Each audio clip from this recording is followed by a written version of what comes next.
Alors Paolo, qui es-tu et comment t'appelles-tu? Mon nom est Paulo Yutaka. Je suis un acteur brésilien, de mon père japonais et ma mère brésilienne des autres descendances. Je fais théâtre il y a quelques ans. Euh, Ça va, j'ai 35 ans. Alors quelles sont tes écoles? Est-ce que tu as étudié le théâtre ici à Sao Paulo ou est-ce que tu étais en Europe pour, disons, apprendre encore plus? Comment ça a débuté le théâtre chez toi? Bien, j'ai commencé au théâtre amateur. Pardon, mon français n'est pas très bien. Mais j'ai étudié aussi à l'école de l'université de São Paulo, la formation d'acteur. J'ai débuté au théâtre Officina.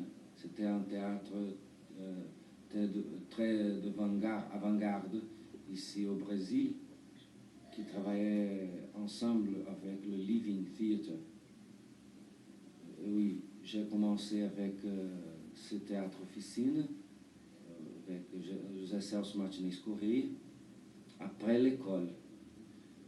Et bien, j'ai allé à Europe parce il y avait ici au Brésil une station de répression très forte, très forte. Et c'était impossible de faire le théâtre ici. Et nous faisons dans ce moment-là un théâtre très politique. Et ça, c'était le problème. Et j'ai allé à Europe dans une situation d'exil pour 6 ans.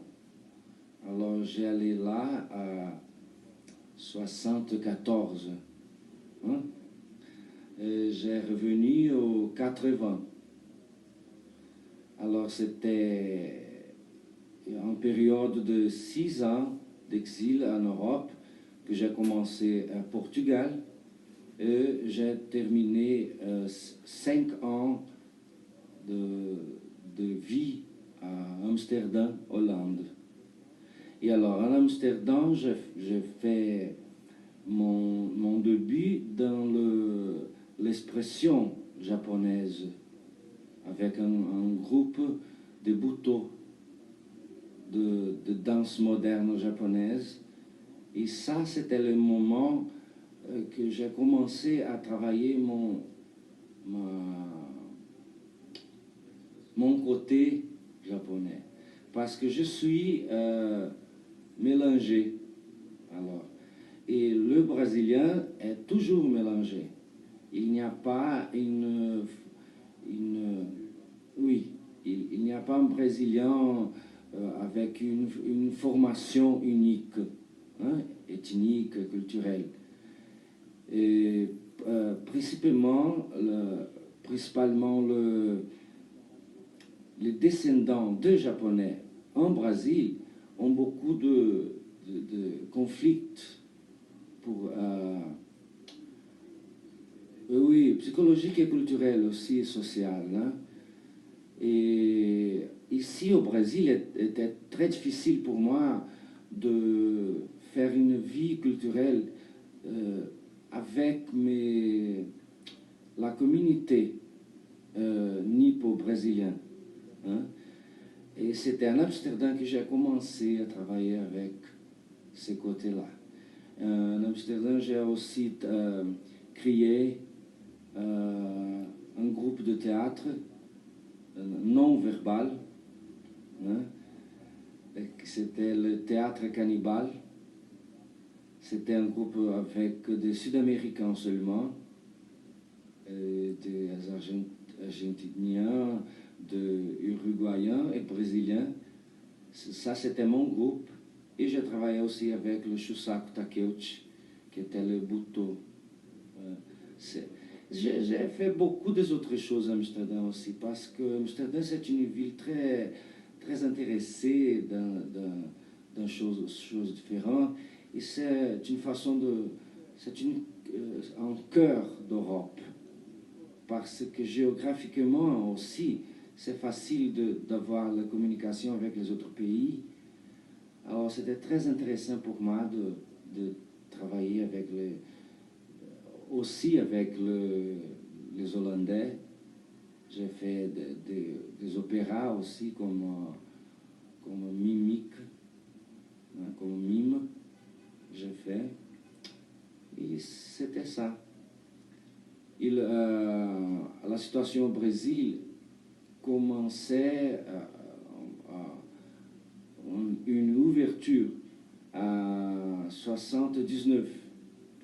Et j'ai retourné à 80 au Brésil et j'ai commencé à faire le théâtre ici. J'ai fait beaucoup de présentations solo et j'ai créé le groupe de arte Poncan. Poncan, c'est le groupe où je travaille il y a 5 ans. Et pour moi, c'est une grande réalisation parce que dans ces groupes-là, je fais l'idéal d'une art nipo-brésilien, d'une art mélangée. Si avant ton exil, disons au Portugal, qu'est-ce qui se passait? Quel était parce que tu as raconté que vous faisiez du théâtre politique, et il y avait un régime militaire à cette époque. Comment est-ce que c'était au travers des intellectuels, surtout du théâtre? Quels étaient vos problèmes les plus importants avec le régime militaire? C'était principalement la censure. Alors, mais nous pouvons considérer que cette période-là était très riche de création. Hein? Les intellectuels, les artistes travaillaient beaucoup dans une zone prohibée. Et ça, c'était une façon de challenge, un challenge de survivre. Hein? Alors, c'était une période très intéressante pour la création, mais non pour la diffusion des choses qui nous... Oui, il y avait beaucoup de travail, par exemple, que nous faisons complètement marginalisé. Hein? Il y a beaucoup de spectacles qui nous ont obligés à faire dans des maisons ou dans clubs privés des gens de gauche, nous pouvons dire ça.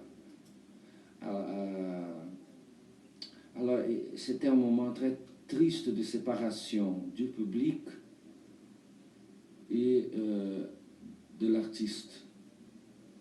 Et cette séparation-là est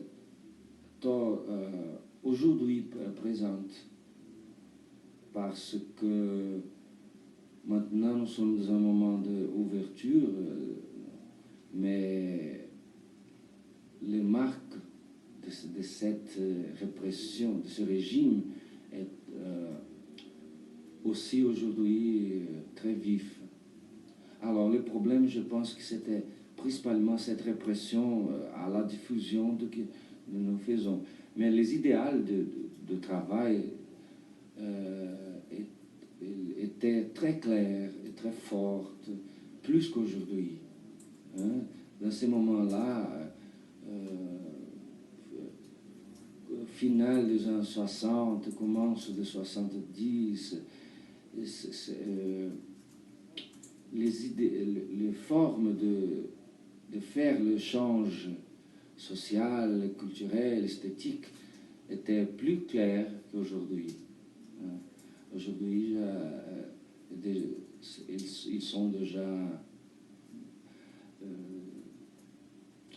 un peu décadents peut-être. Mais je crois que c'est très important de ne pas perdre cette vision idéaliste de travailler. Parce que maintenant, les années 80, il y a une tendance de postmodernisme que je pense qui est ridicule. Parce qu'il n'est rien. Et un peu de tout, de tous, mais rien en fait. Oui, et dépressif aussi. Dépressif, pourquoi il n'y a pas d'espoir, il n'y a pas une perspective. Hein? Je crois que l'artiste maintenant, principalement dans un pays comme le Brésil, a besoin d'un idéal de continuité et de maintenir les idées vives. C'est pas facile, mais je pense que c'est le challenge. Et comment a été ressenti à travers le public et la presse ce régime militaire comment est-ce que le public réagissait sur vos pièces qui étaient quand même très politisées? Le public à cette époque-là, tu dis, c'était spécialement le théâtre se dirigeait à un public de classe moyenne. Classe moyenne. Et cette classe moyenne-là était aussi victime très forte du régime militaire. Alors, quand c'était possible de parler quelque chose, il y avait une cohésion, une liaison très forte avec le public. Et la chose très intéressante est que les pièces de théâtre qui pouvaient passer pour la censure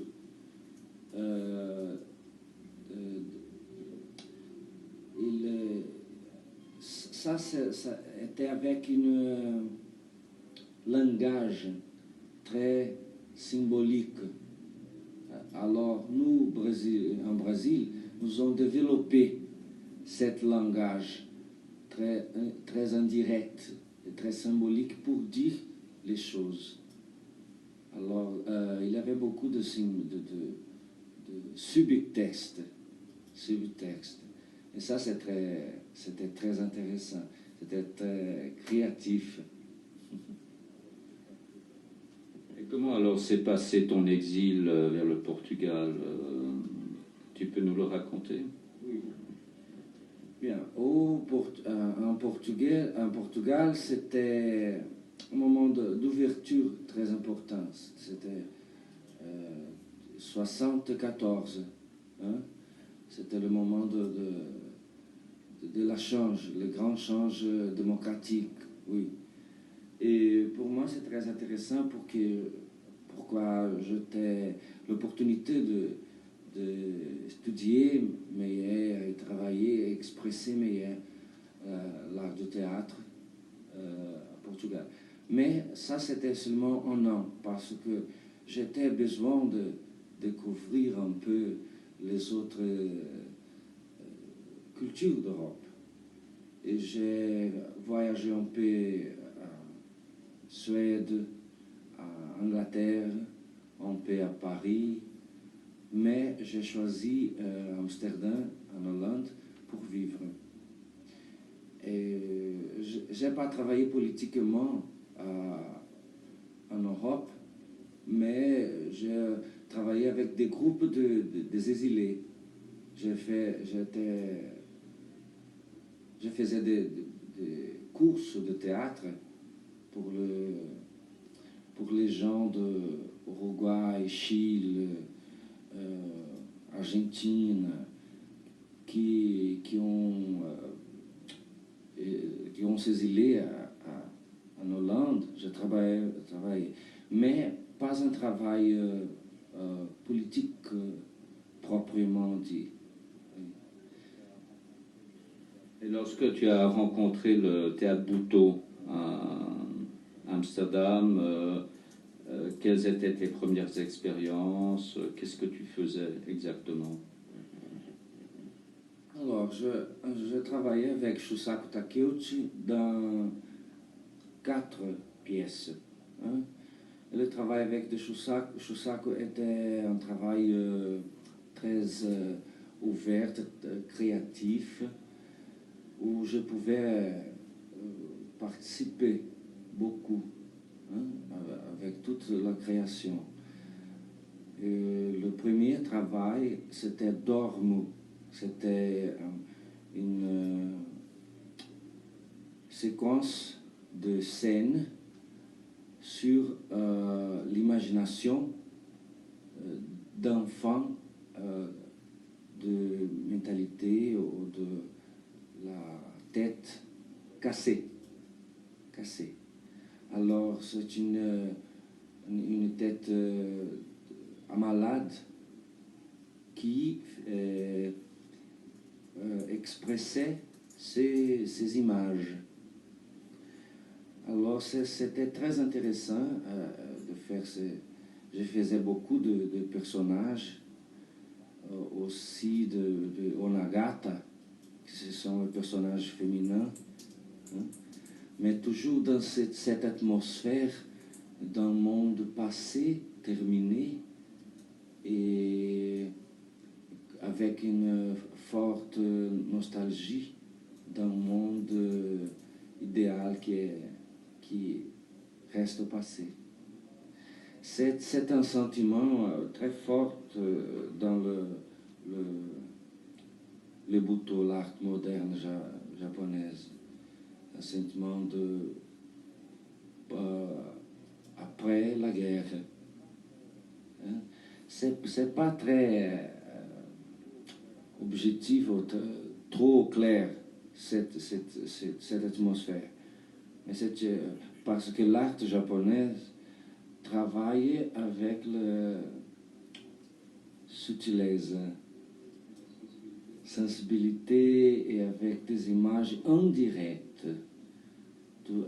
La révélation est jamais obvia, directe. C'est toujours quelque chose vélé, mystérieux. Oui.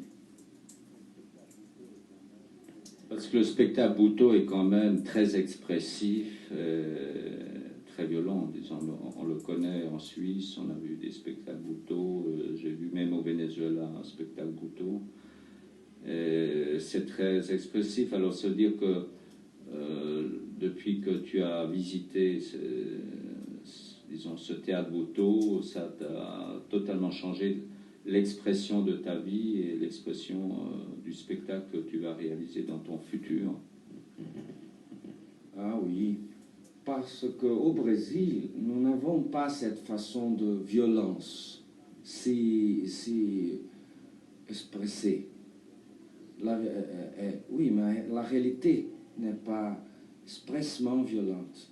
Parce que nous avons le soleil, c'est un pays tropical, et la formation mélangée de gens font cette formation n'est pas une formation d'une morale très claire. Alors, tout c'est possible ici. Et tout est un peu facile ici. Alors, la violence existe, oui, mais pas expressée clairement. Alors, c'est un peu chaque jour. Et le Brésilien n'a pas la conscience claire de cette violence. Alors, au Japon, non. Le sentiment qui vient du Japon, c'est un sentiment très antique de vie, de la vie dans un un sens plus profond. Alors, la violence, la douleur, principalement la douleur, c'est un élément, ce sont des éléments très présents dans cette culture-là. Et nous qui sommes nipo-brésiliens, c'est très important pour nous de rencontrer cette culture. Mais pour nous, c'est plus facile à travers le buto que à travers nos ou kabuki qui sont les arts antiques. Oui, parce que nous, au Brésil, nous sommes une culture très jeune. Alors, cette jeunesse a besoin de temps pour arriver à les cultures plus antiques. Alors, pour moi, c'est très fort de travailler avec ces groupes de buto. Et quand je reviens au Brésil, je fais la mélange de ces sentiments dans le Brésil. Parce que je sais que je suis un pionnier de l'expression nipo-brésilienne. Parce qu'il n'y a pas un autre groupe des artistes, des acteurs de descendance japonaise brésilienne. Et ça, c'est une question culturelle très compliquée. Parce que nous sommes brésiliens. Ça, c'est la plus importante chose à considérer. Mais nous ne pouvons pas represser notre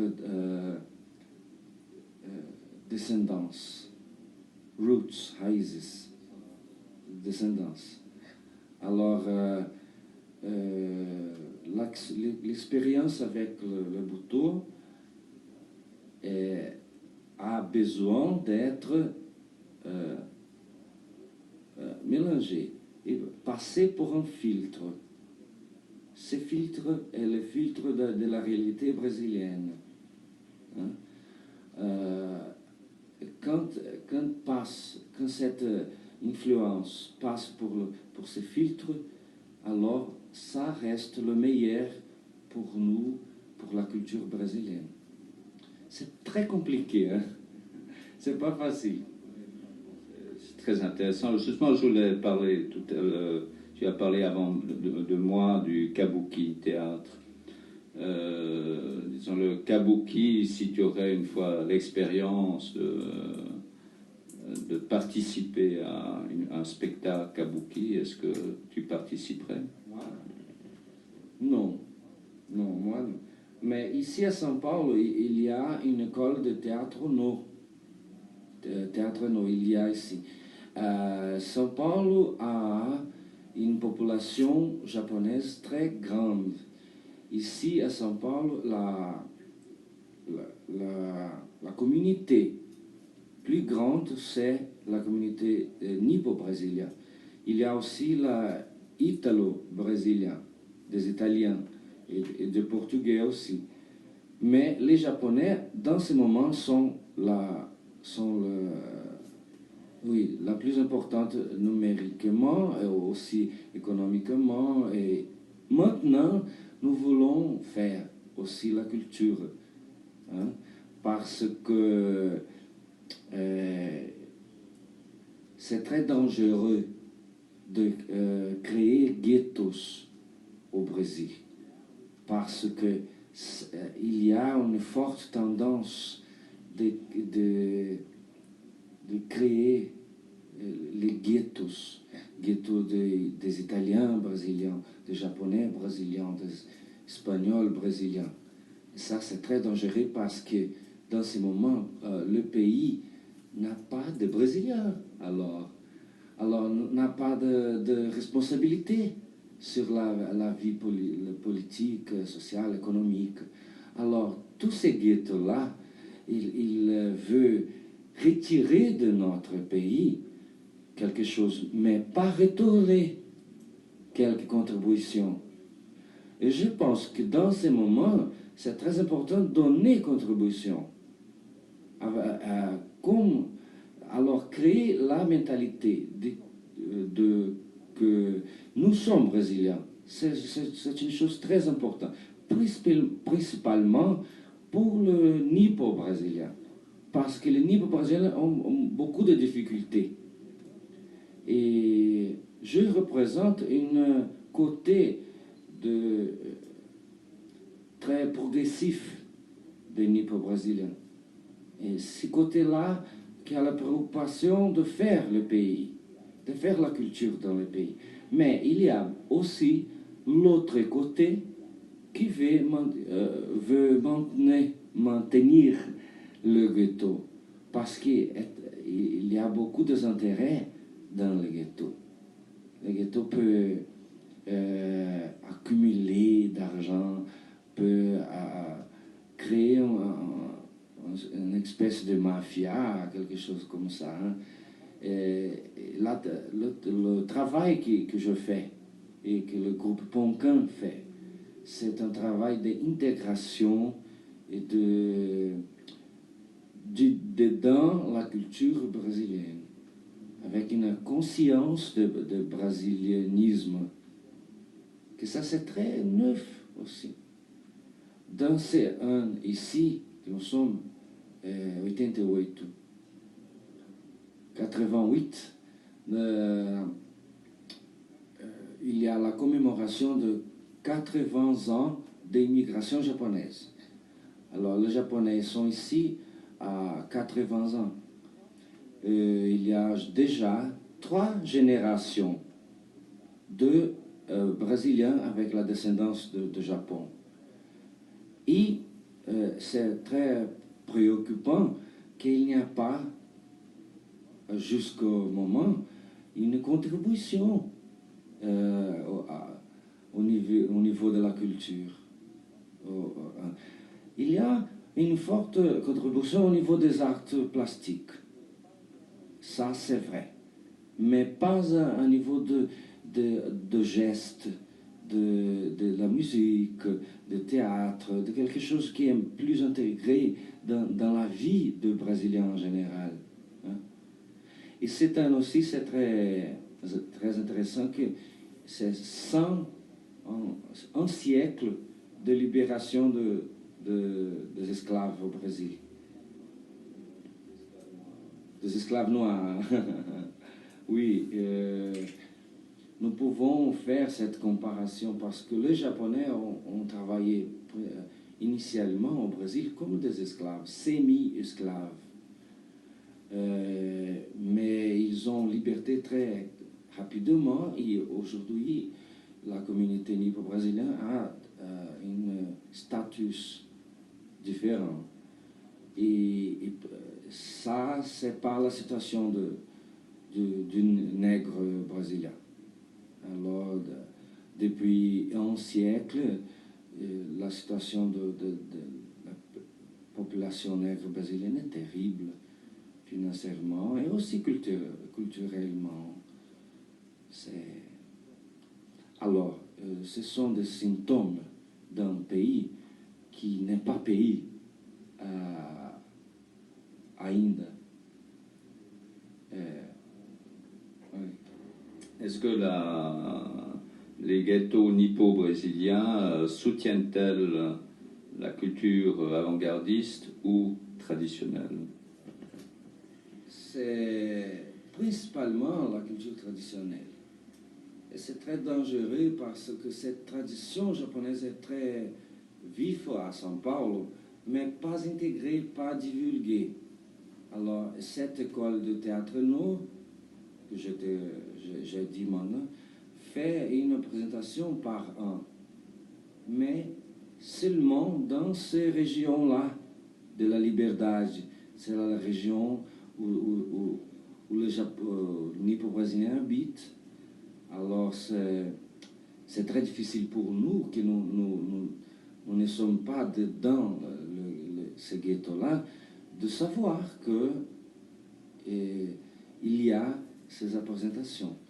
Mais il y a aussi une école de théâtre kabuki. Hein? Mais l'art d'avant-garde, non. C'est pas cultivé, c'est pas soutenu. Mais pas, ça, c'est un problème du Japon aussi.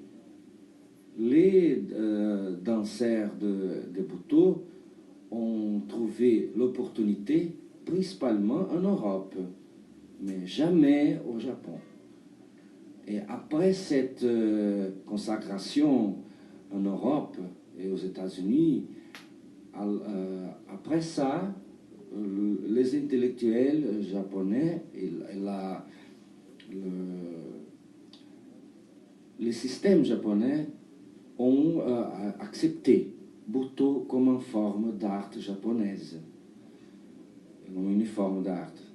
Parce que dans le Japon, c'est difficile de faire avant-garde. Et cette situation est très parce que très sémillante, non, parecide, très proche de notre situation ici à São Paulo. Et nous faisons ces arts-là avec difficulté. Alors, notre groupe Poncan a 5 ans de travail, un travail très fort. Mais seulement dans cette production, maintenant, nous avons un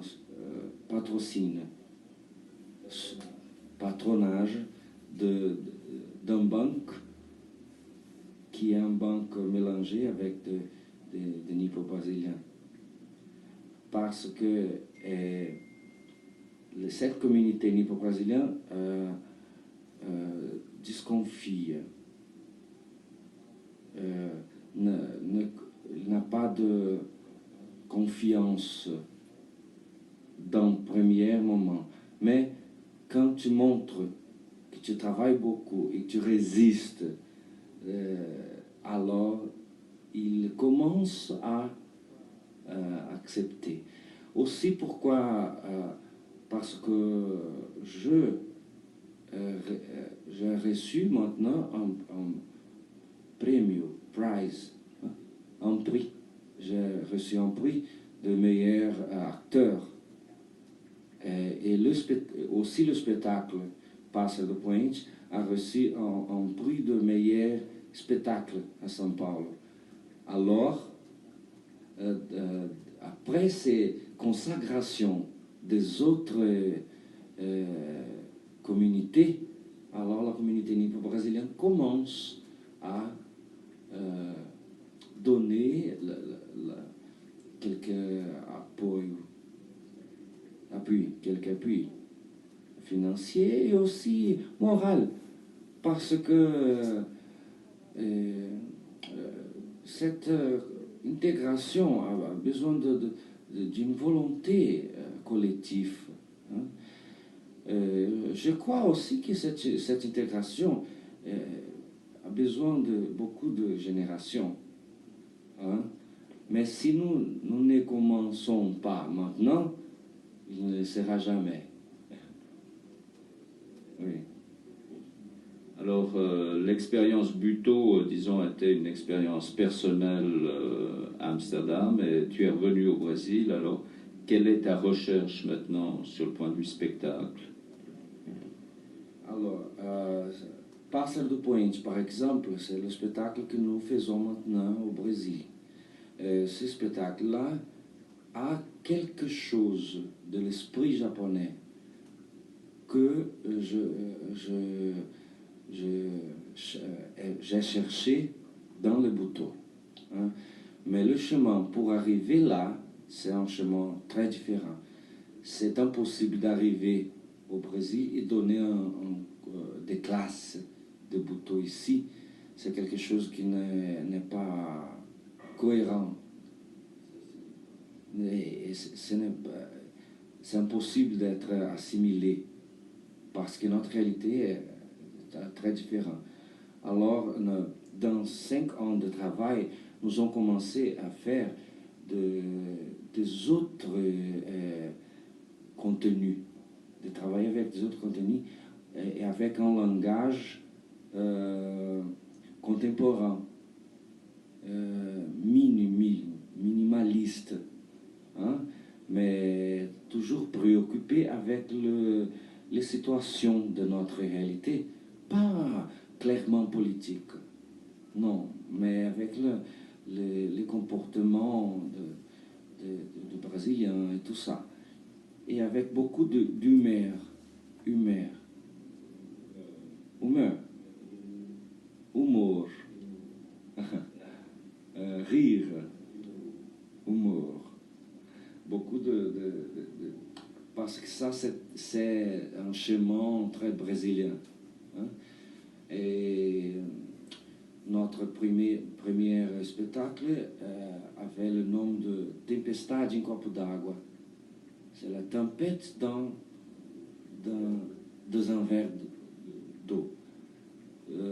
Vous avez aussi ces expressions. Alors, une tempête une tempête dans un verre d'eau, ça veut dire faire un petit problème, un grand problème. Hein? Alors, nous faisons, nous prenons le problème et faisons ridicule tout ce qui se passe. Alors, le second travail était l'apocalypse, basé dans l'Apocalypse de la Bible, avec tous les symptômes d'un final d'une civilisation judaico-chrétienne. Alors nous faisons aussi un festival de performance avec toutes les tendances, aussi de buto, aussi de théâtre comique, de théâtre populaire. Ça, c'était une façon de festival avec invités des artistes brésiliens de toutes les origines, des gens de danse, des arts plastiques. Ça, c'était notre 3e réalisation. Alors, la quatrième était une légende des Indes brésiliens, les Indiens brésiliens. C'était une légende sur la création du monde. Et nous avons fait aussi un travail sur l'informatique après. Alors, tu vois, ce sont beaucoup de thèmes différents, mais sur ces thèmes, nous avons travaillé notre expression nipo-brésilienne, sans définir initialement, mais dans un chemin ouvert où cette définition a commencé à se révéler avec le temps, avec patience, avec beaucoup de résistance. Alors, dans ces moments-là, le Pássaro do Poente, c'est un travail clairement mélangé avec des langages brésiliens et japonaises. Il y a des personnages qui représentent cette réalité très brésilienne et aussi ma personnage qui vient avec cet esprit plus antique et plus japonaise. Alors, par exemple, ma personnage que je fais, que c'est le pássaro, comment ça veut dire pássaro? Oui. Cet oiseau, je fais un oiseau que se transforme en femme. L'oiseau a été sauvé, a été sauvé par un homme.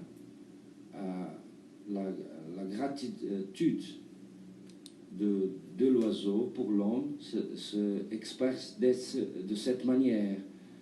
la manière d'une transformation en femme. Alors c'était compliqué parce que je suis un oiseau et aussi une femme. Et c'est un personnage qui n'est pas réaliste, un personnage qui est une entité de la nature. Alors c'est un personnage de shintoïsme, qui est la religion primitive du Japon.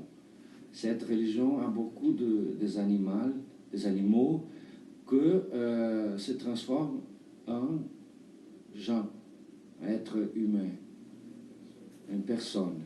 Hein. Alors, j'ai travaillé beaucoup de délicatesse de gestes à travers la technique de Tai Chi Chuan, qui est chinois.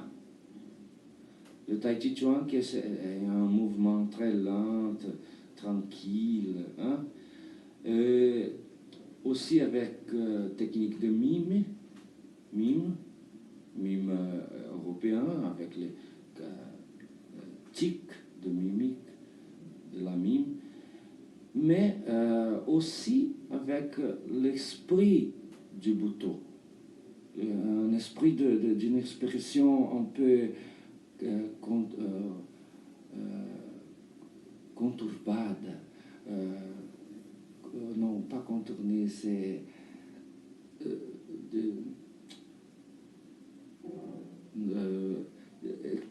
angoissé, quelques sentiments de douleur et angoisse. Hein? Ça, c'est très présent dans ma personnage. Et la relation de ma personnage avec les autres personnages est une relation de la culture japonaise avec la culture brésilienne. Alors, les autres personnages rient beaucoup, font des commentaires très comiques et préjudiciants de ma personnage. Et ça, c'est la réalité que nous vivons au Brésil. Alors, quand nous expressions notre côté oriental, les autres Brésiliens ne comprennent pas. Ils font des commentaires très avec préjudice, avec vulgaire. Alors, cet conflit, elle est très présente. Et nous avons besoin de parler de cet conflit, parce que l'intégration va commencer ici, quand nous comprenons et nous expressons cette difficulté.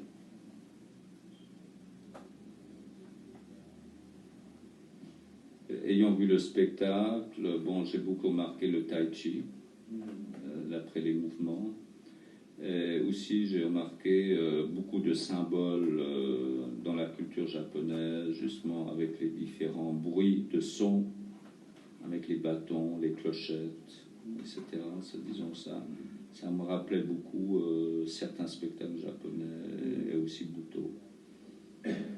Et pour toi, le spectacle que vous faites, pour vous, c'est du spectacle théâtral ou c'est de la performance? Ce spectacle que nous faisons maintenant, c'est un spectacle de théâtre, mais avec beaucoup de la performance, beaucoup d'influence. La performance est un espace très mélangé, où la danse vient, le théâtre vient, et tous les arts scéniques font un point de rencontre, de rendez-vous. Hein? L'origine du théâtre était très performatique, hein? Mais le théâtre, malheureusement, a perdu dans le siècle XIX et aussi au siècle XX, a perdu cette caractéristique de multiplicité, multipliée des arts. Hein? notre préoccupation est retourner à cette origine-là du théâtre, alors est aussi performance.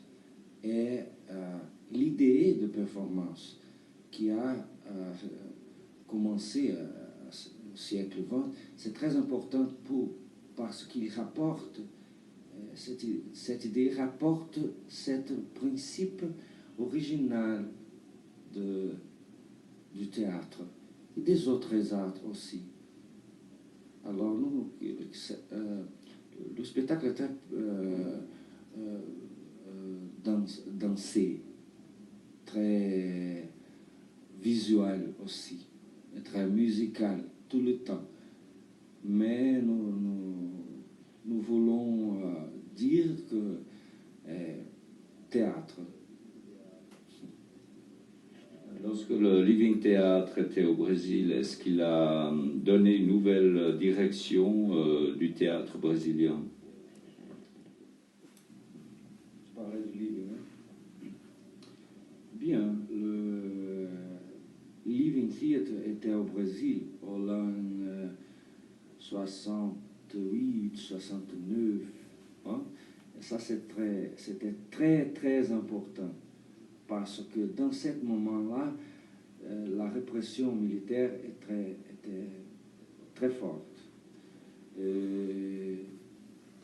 Ils ont rapporté une façon de survivance culturelle d'avant-garde. C'était très important. Pour ma formation aussi, j'étais très jeune, mais j'ai participé avec cette expérience-là. Là, le message de Living Theatre, principalement dans ces moments-là, était de casser toutes les valeurs de la culture, du théâtre. Alors, il disait que le théâtre était mort avec ses principes traditionnels, et qui était très important de recommencer un autre théâtre, une autre culture. Ça, c'était le moment très important, parce que la culture a besoin de ce moment de casser tout, de destruction pour recommencer. C'est un moment un peu difficile et chaotique, mais très beau aussi. Hein? Dans ces moments-là, toujours c'était un espoir du neuf, novo, la parole novo, new, neuf. Ça, c'était très important. Hein? Et aujourd'hui, dans le sens, cet idéal est vif, mais le chemin est différent. Nous avons cassé beaucoup. Alors nous avons besoin de construire en paix. Mais pas construire réactionnairement. Hein? Pas construire pour retenir le système. Non. Il faut toujours faire le change. Avancer toujours. Mais avancer aujourd'hui, c'est aussi construire et chercher des références antiques aussi. Alors, dans ces finales de siècle, la situation est différente des années 60. Dans les finales de siècle, la situation est critique. La société est dans un point critique radical.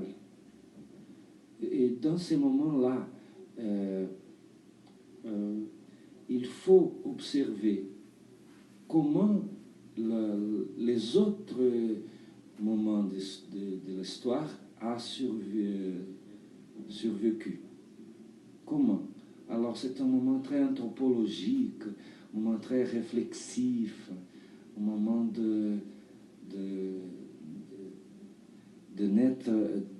un moment de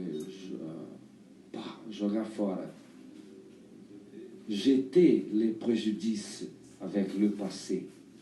Parce que le passé maintenant est très important pour notre futur. Il faut croire à la continuité de l'être humain, de la société. Alors, dans ces moments-là,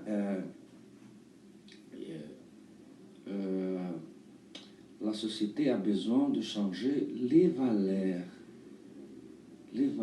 parce que n'est pas une change de gauche ou de droite, c'est une change d'attitude de l'homme. Et cette attitude va changer d'une manière complètement générale quand cette crise arrive à l'extrême. Nous sommes très près de cette situation extrême, de cette explosion. Et l'explosion peut-être ne sera pas dans un moment unique, hein? Elle est déjà commencé. Mais quand elle arrive au extrême, alors la société en général va sentir qu'elle a besoin de changer les attitudes. Alors ça commencera à venir apparaître les philosophes d'une autre manière de penser pour l'homme. Dans ces moments que nous sommes maintenant, il faut chercher, il faut rapporter tout ce qui on était important dans l'histoire. Il faut chercher le meilleur de la culture, de la pensée humaine, de plusieurs moments de l'histoire, spécialement les moments difficiles de l'histoire. Je voudrais juste revenir sur le Living Theatre, parce que le Living Theatre, je l'ai connu aussi à Genève. Il était à Genève en 69. Et j'ai connu aussi le groupe du Living Theatre. C'est quand même, disons, un spectacle très fort, disons très dur. Ça peut être très romantique, ça peut être très doux. Mais avec le régime militaire qu'il y avait ici au Brésil, comment est-ce que la censure a-t-elle réagi avec le Living Theatre? Alors, le Living, en fait, n'a pas fait aucune présentation publique. Non. Ils ont fait beaucoup d'expériences avec les artistes. C'était une expérience très lointaine du public. Tous les groupes Living étaient dans une prison au Brésil. La police a pris tous les groupes, Julenberg, Judith Malina, tous ces gens-là, et aussi le théâtre Officina, José Celso Martinez, qui était le groupe brésilien qui travaillait beaucoup avec le Living. Tous ces gens-là ont été à prison. Alors, il y avait un grand mouvement des intellectuels d'Europe et des États-Unis pour la libération de Living. Alors, l'histoire de Living au Brésil était une histoire underground. Il y a beaucoup de choses écrites qu'aujourd'hui nous pouvons lire, étudier, réfléchir, repenser. Mais dans ces moments-là, publiquement, le Living n'était au Brésil. C'est très terrible de savoir ça. Mais pour les artistes brésiliens, en général, c'était un passage très important. Je dis que le Living n'a pas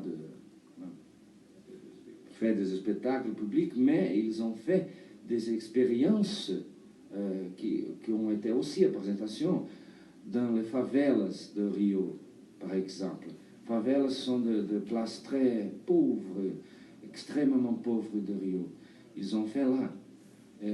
Aussi à São Paulo, dans les favelas de São Paulo aussi, où les gens étaient très, très, extrêmement pauvres et où la police ne pouvait pas arriver, entrer facilement. Parce qu'au Brésil, ces régions de gens extrêmement pauvres sont organisées contre la police. Alors, la police n'est pas facilitée pour entrer là, n'est pas le contrôle des situations dans cette région. Ce sont des ghettos, hein, de résistance des pauvres. Et Living était là. Ça, c'était fort. Mais nous savons que tous les moyens de communication ne sont pas dans les mains de gens pauvres. Alors, les moyens de communication sont de la classe moitié, principalement la bourgeoisie plus forte. Hein. Alors, la télévision, le théâtre aussi, la radio, qui sont des moyens de communication qui font la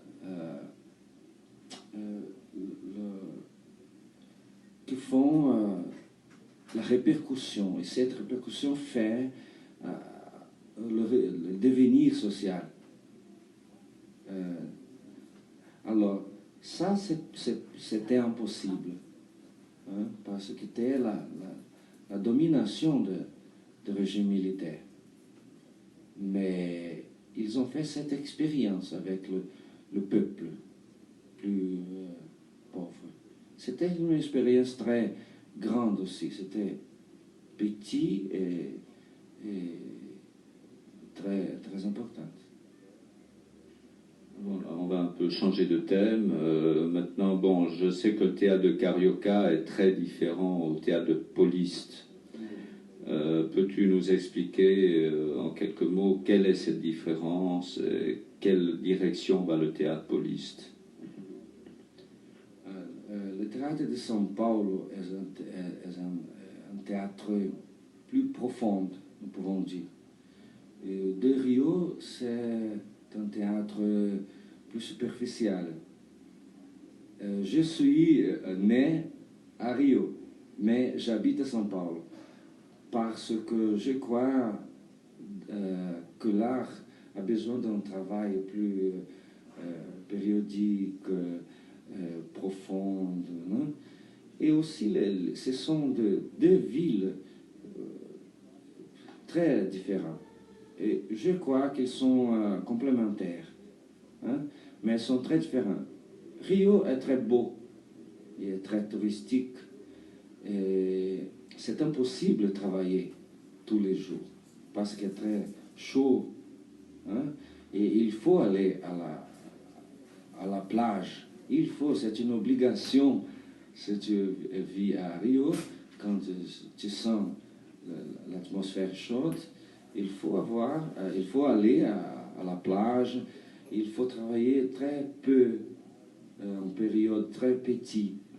Alors à Rio, les gens ne travaillent beaucoup et il y a une façon de joie de vivre et une exhibition de la beauté tout le temps.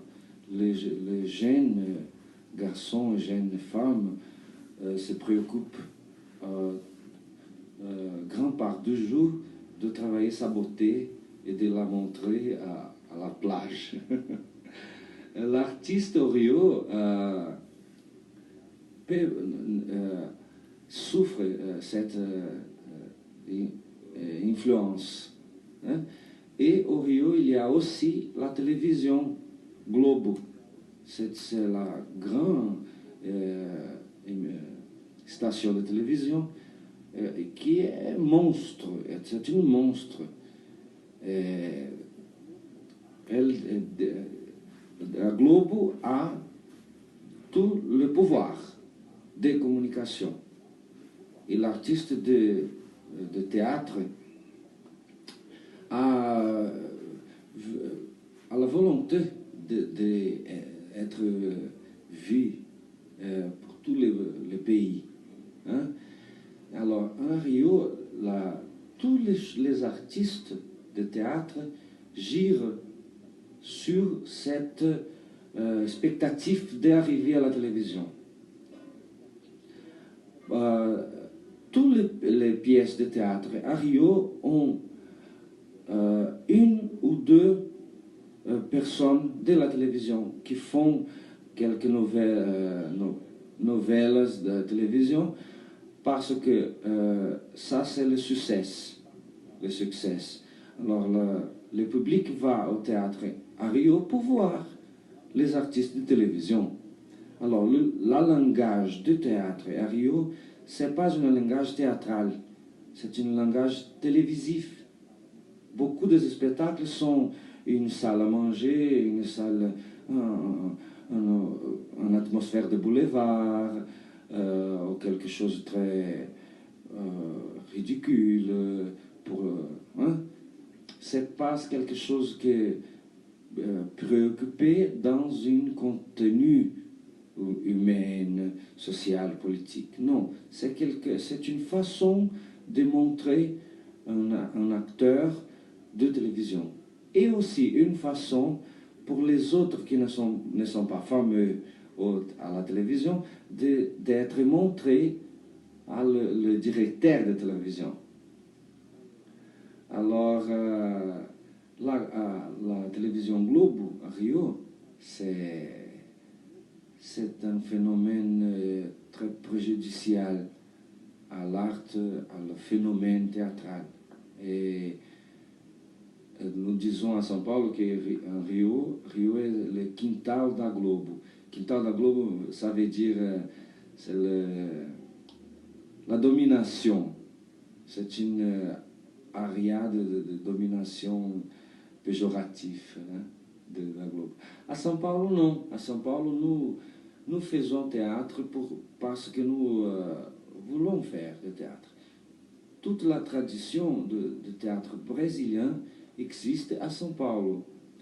Et il y avait initialement le TBC qui a commencé avec les directeurs italiens et français qui ont venu à São Paulo pour faire les premiers spectacles. Et dans ces moments-là, ont commencé tous les grands acteurs, les grands spectacles. Le public a connu, ça veut dire le théâtre traditionnel, la tradition européenne. Alors, le commencement des années 60, il y avait des mouvements très importants à São Paulo. Le mouvement de théâtre de arena, c'était un théâtre très politique, un théâtre idéologique et dialectique aussi, sous la direction d'Augusto Boal. Hein. Et ça, ça veut dire le théâtre de gauche, hein, qui a cassé toute la tradition européenne et a commencé une tradition de théâtre des idées. Un théâtre avec le problème brésilien et dirigé au public populaire aussi. Il y avait cette théâtre de arena et aussi le théâtre officine. Théâtre officine était aussi, le commencement des 60, un théâtre engagé, mais engagé d'une autre foi, engagé d'une foi plus existentialiste et plus anarchiste. Hein? Le théâtre d'arena était, ça veut dire un théâtre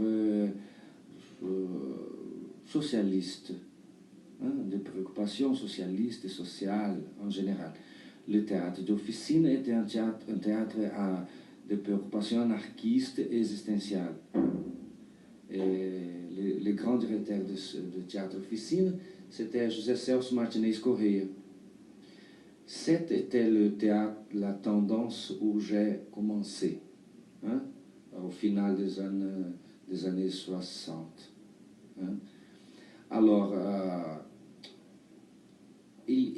quand nous faisons théâtre à São Paulo, nous avons cette référence au théâtre de arena, théâtre oficina, o TBC, qui était le théâtre européen. Alors, nous avons la référence et nous avons aussi la préoccupation d'avancer. Hein? Et nous avons la préoccupation de faire culture avec le théâtre. Il y a à São Paulo, par exemple, la formation de groupes, de coopératifs de théâtre, qui sont impossibles à Rio. Il n'y a pas une coopérative à Rio. À São Paulo, il y a beaucoup, parce que les artistes de théâtre travaillent avec l'idéalisme. Ils ont besoin d'être donos, dominer ces arts qu'ils ont fait. En tous les niveaux, le niveau esthétique, le niveau économique, tout ça. Hein? Nous dominons le travail que nous faisons ici. Et par exemple, un groupe comme mon groupe Poncan, avec 5 ans de travail, ça c'est possible à São Paulo, pas à Rio. À Rio, par exemple, avec ce travail-là, Pássaro do Poente, beaucoup des artistes de notre groupe ont été invités pour faire quelque chose à la télévision. Quelque chose petit. Mais la tentation est très grande d'abandonner notre travail pour arriver à la télévision, pour le succès facile. Hein? Heureusement, nous sommes à São Paulo une autre fois et nous voulons continuer notre travail. Mais ça, c'est la différence. À São Paulo, est plus possible de travailler profondément parce qu'il n'est pas une ville belle. São Paulo est très laide, est très moderne, est très... comment ça veut dire très agressif aussi, hein, très contradicteur. Alors, l'artiste ici et toutes les personnes ici ont besoin de chercher une profondité de vie. Hein, parce qu'il n'y a pas de la nature merveilleuse, il n'y a pas de plage, il n'y a pas de soleil. Alors, est-ce qu'on peut dire éventuellement pour conclure, est-ce que le théâtre de Sao Paulo est-il avant-gardiste ou est-ce qu'il va rechercher un théâtre totalement nouveau? Parce que, ayant vu le spectacle de théâtre à Rio, je le trouvais très comique. Ici, à Sao Paulo, on peut dire que le théâtre est quand même une recherche vers le futur. Oui. À São Paulo, il y a une préoccupation d'avancer le langage, avancer les contenus que nous faisons. À Rio, il y a aussi des artistes. Rubens Correia, par exemple, fait un spectacle maintenant qui s'appelle Artaud. Un travail sur Antonin Artaud. Et un travail très beau aussi. Mais ce sont déceptions et c'est exception à Rio. À São Paulo, non. À São Paulo, c'est généralement le phénomène théâtral est préoccupé dans cette avant-garde, cet avancement. Hein? Et les exceptions à São Paulo sont des exceptions de théâtre commercial. Il y a très petite quantité de théâtre commercial à São Paulo. Il y a beaucoup de groupes. Il y a aussi l'organisation de ces groupes. il y a une coopérative pauliste de théâtre. Cette coopérative pauliste, c'est une coopérative de groupes coopérativés de théâtre à São Paulo. J'ai été le président de groupe de cette coopérative pendant 2 ans. C'était un moment d'action politique que j'ai fait l'année passée. Et je pouvais voir la manière des gens travailler. La préoccupation esthétique et aussi économique de surveillance, de faire un travail de qualité. Hein? Et ça, c'était très, très intéressant pour moi aussi. J'ai travaillé beaucoup, mais j'ai aussi gagné beaucoup d'expérience. Bon, je crois qu'on a fait tout le tour un peu de tes expériences personnelles, du théâtre, du régime, etc. Moi, je voudrais te remercier que tu nous as reçus chez toi et qu'on a parlé un peu plus de toi et du spectacle du théâtre de São Paulo.